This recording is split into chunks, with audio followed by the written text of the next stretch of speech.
Good morning ಎಲ್ಲರಿಗೂ. ಭಾಳ ದಿವ್ಸದ ಮೇಲೆ ವಾಪಸ್ ನಾನು ಡೇ ವ್ಲಾಗ್ ಚಾಲೂ ಮಾಡಬೇಕು ಅಂದ್ಕೊಂಡೆ ಮತ್ತು ವಾಪಸ್ ಇವತ್ತಿಂದ ಚಾಲೂ ಮಾಡತ್ತೀನಿ ರೀ. ಭಾಳ ಜನ ಅಂದಿದ್ರಿ ಲೈಕ್ ನಿನ್ನ ಡೇ ವ್ಲಾಗ್ ಬರತ್ತಿಲ್ಲ ಯಾಕೆ ಅಂತೇಳಿ. ಸೊ ಅದಕ್ಕೆ ಸ್ವಲ್ಪ ಕಾರಣಾಂತರಗಳಿಂದ ಬರತ್ತಿದ್ದಿಲ್ಲ. ಈಗ ನಾನು ಮತ್ತೆ ವಾಪಸ್ ಮಾಡ್ಬೇಕಂತ ಟ್ರೈ ಮಾಡತ್ತೀನಿ. ಸೊ ಇವತ್ತಿಂದ ನಂದು ಡೇ ವ್ಲಾಗ್ ಚಾಲೂ ಆಗ್ತೈತಿ. ಹಿಂಗೆ ನೋಡ್ಕೊತೀವಿ. ಎದ್ದು ಚಾ ಕುಡ್ದು ನೆಕ್ಸ್ಟ್ ನಾಷ್ಟ ಮಾಡಿ ನಾ ಡಬ್ಬಿ ತೊಗೊಂಡೆ ಕೆಲ್ಸಕ್ಕೆ ಹೊಂಟೇರಿ. ನಿನ್ನೆ ಭಾಳ ಮಳೆ, ಅದಕ್ಕೆ ಕಾರಣಕ್ಕೆ ನನ್ನ ಗಾಡಿ ಭಾಳ ಹೊಲಸಾಗಿತ್ತು. ಸೊ ಹೋಗೋಕ್ಕಿಂತ ಮುಂಚೆ ಸ್ವಲ್ಪ ಗಾಡಿ ಎಲ್ಲ ಒರೆಸ್ಕೊಂಡೆ ನಾನು ಹೊಂಟೆ ಕೆಲಸದ ಕಡೆ ರೀ. ಲೇಟ್ ಆಗೈತೆ ಅಂಥೇಳಿ ಪಟ್ನ ಹೋಗಿ ನೋಡ್ತೀನಿ, ಇನ್ನೂ ಮೇಡಮ್ ಬಂದಿದ್ದಿಲ್ಲ.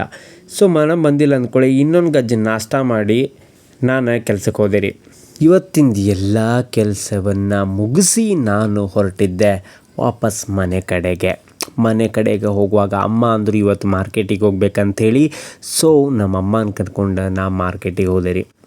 ಮಾರ್ಕೆಟ್ನಾಗ ನಮ್ಮ ಕ್ಲಿಪ್ ಬೇಕಂತ ಐಸ್ ಕ್ರೀಮ್ ತಿನ್ನೋಂಗಾಗಿತ್ತು. ಅದಕ್ಕೆ ನಾನು ನಮ್ಮಮ್ಮ ಇಬ್ಬರು ಸೇರಿ ಒಂದು ಐಸ್ ಕ್ರೀಮ್ ತೊಗೊಂಡಿವಿ ರೀ. 2 ಐಸ್ ಕ್ರೀಮ್ ತೊಗೊಂಡೆ. ಅಲ್ಲೇ ಸ್ವಲ್ಪ ನಿಂತೆ ಪಾನಿಪುರಿ, ಶೇವ್ ಪುರಿ 2 ತೊಗೊಂಡು ತಿಂದ್ವಿ ರೀ. ಮತ್ತು ಮನೆಗೂ ಪಾರ್ಸಲ್ ಕಟ್ಕೊಂಡು ವಾಪಸ್ ಬಂದೆ ರೀ. ಇವತ್ತಿನ ವ್ಲಾಗ್ ಇಷ್ಟೇ ಆಗಿತ್ತು ರೀ. ಮಸ್ತ್ ಸಿಗೋಣ ನಾಳೆ ರೀ.